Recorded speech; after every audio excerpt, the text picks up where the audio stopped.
Et donc j'appelle Jérôme Ledouce pour sa présentation sur l'optimisation et validation d'un modèle infectieux d'implantation à Clostridium sur le poulet.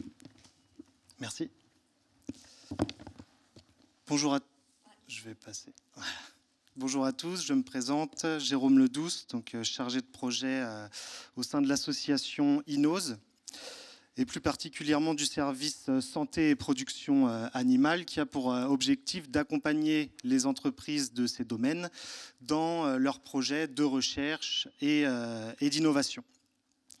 Et donc pour les accompagner, nous essayons d'améliorer notre expertise dans ces domaines via des projets de recherche et notamment des projets Carnot, donc AMI ressourcement, d'où vient justement ce projet Clostricox. Donc comment est venue l'idée de ce projet Clostricox? Eh bien, plusieurs entreprises sont venues vers nous en souhaitant challenger leurs solutions alternatives aux antibiotiques contre l'entérite nécrotique. Nous sommes donc retournés vers l'ANSES pour savoir si eux possédaient un modèle expérimental in vivo pour challenger ce genre de solution. Et ils étaient fortement intéressés pour en avoir un, mais n'en avaient pas. Donc nous avons réalisé ce projet Clostricox ensemble avec Tech Aliment. Alors pourquoi étudier l'entérite nécrotique? Eh bien, c'est une maladie causée par Clostridium perfringens et qui est très courante en élevage de poulets de chair, conduisant à des altérations significatives des performances des animaux en élevage, donc impactant le gain de poids des animaux ainsi que l'indice de consommation, et pouvant amener à une forme clinique qui se traduit par une mortalité très élevée dans les élevages. Cela conduit à des pertes économiques majeures pour les acteurs de la filière de production de volailles. Et il faut savoir également qu'en France, aucun modèle expérimental pour étudier cette pathologie n'existait jusqu'alors. Donc ce projet a été mené par l'ANSES, Ploufragan, Plouzané, Niort, Tech Aliment et INOSE, dont l'objectif était de mettre en place un modèle d'infection par Clostridium perfringens pour tester des solutions alternatives aux antibiotiques contre cette pathologie. En passant par deux étapes, donc d'une part déterminer les paramètres optimaux pour permettre l'implantation de la bactérie Clostridium perfringens chez l'hôte et de reproduire les symptômes de l'entérite nécrotique. Et puis d'agréger ces différents paramètres pour finalement valider ce modèle d'infection.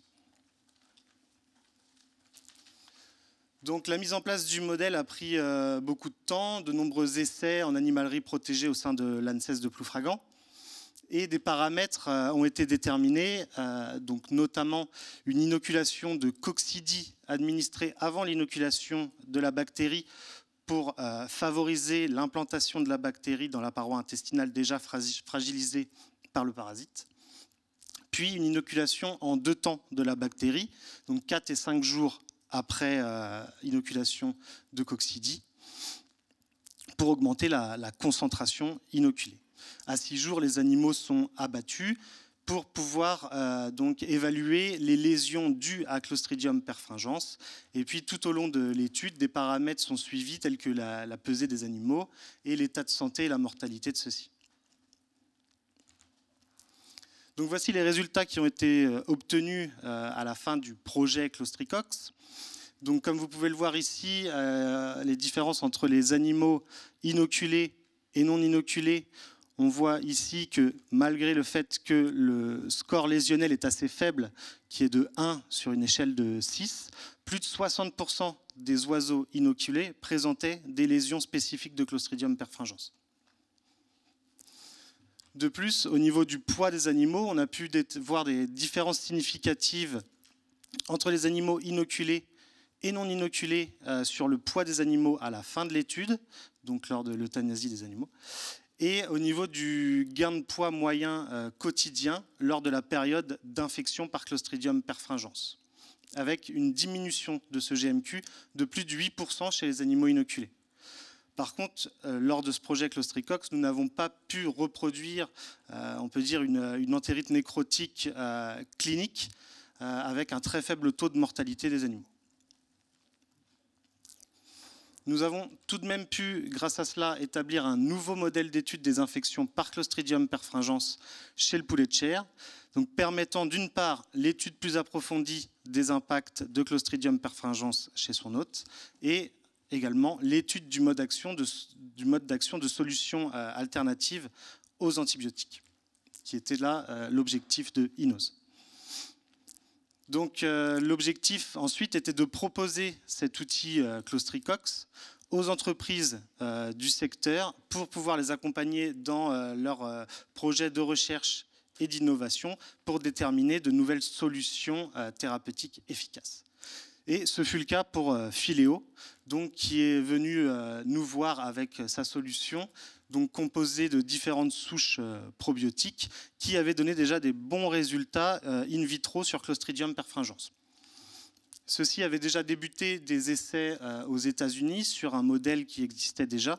Cependant, pour eux, celui-ci était trop fragile et encore trop peu maîtrisé.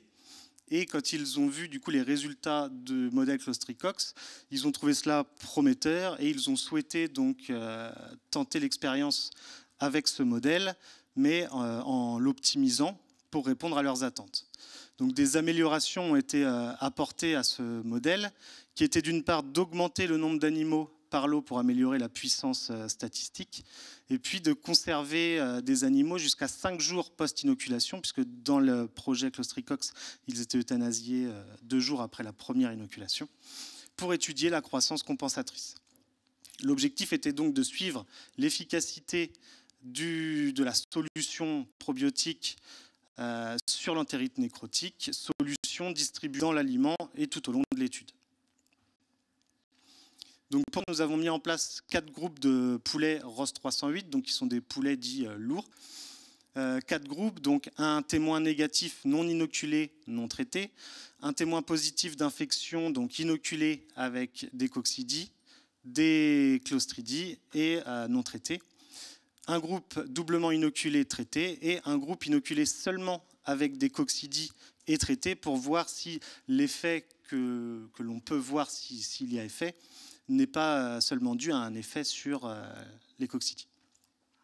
Donc, comme vous pouvez le voir ici, donc l'évolution du poids des animaux des différents groupes au cours de l'étude, on voit que le groupe témoin négatif non inoculé, non traité, après l'infection, les animaux ont des poids plus importants que pour les autres groupes qui ont été soit infestés, soit infectés. Si l'on regarde plus précisément donc, le gain de poids moyen quotidien de ces animaux dans les différents groupes, si on fait un focus sur les groupes doublement inoculés, donc inoculés avec Clostridium perfringens et des coccidies, on voit qu'il y a une différence significative lors de la période d'infection, lorsque les animaux sont traités ou non. Et on peut également voir sur le graphique de gauche que lorsque les animaux sont traités, leurs poids sont sensiblement proches des animaux n'ayant été qu'infestés par des coccidies. Donc on peut voir ici que le produit a pu donner quelque chose spécifiquement sur la bactérie. Maintenant, si l'on regarde les lésions donc, des animaux, on peut voir ici que contrairement aux résultats obtenus lors du projet Clostricox, ici nous avons amélioré le modèle grâce à une amélioration de la concentration de l'inoculum, où ici on peut voir que pour le groupe doublement inoculé non traité, donc témoin positif d'inoculation, on a un score médian lésionnel de Clostridium perfringens qui atteint 6 contre un score de 3 pour les animaux ayant reçu donc, le produit. De plus, si l'on regarde le suivi clinique des animaux, on peut voir ici que l'état de santé est très dégradé donc au jour 6, donc après la double inoculation de Clostridium perfringens, avec pour le groupe non traité 75% des animaux qui présentaient un état de santé dégradé contre une vingtaine de pourcents pour le groupe traité avec la solution probiotique. Et puis enfin, un point important, c'est que nous avons pu également améliorer le modèle, puisque comme je vous le disais précédemment, nous n'avons pas pu reproduire d'entérite nécrotique sous sa forme clinique lors du projet Clostricox. Or, ici, on peut voir que pour le groupe donc témoin positif d'inoculation, on a 40% des animaux qui sont morts dans ce groupe, contre 12,5% dans le groupe traité avec la solution. Donc ici, ce que nous pouvons conclure sur ces différents projets, c'est que nous avons pu obtenir un modèle validé, optimisé et qui a pu faire ses preuves auprès d'entreprises. Nous pouvons recréer un challenge qui est important, qui reflète une entérite nécrotique telle que nous pouvons la voir dans les élevages. Et puis, pour l'entreprise, nous avons également pu confirmer l'efficacité de leur solution sur l'entérite nécrotique. Le seul petit problème aujourd'hui qui reste au niveau de ce modèle infectieux est une concentration d'inoculum qui peut rester variable et qui peut impacter du coup sur la reproductibilité des symptômes au sein du modèle.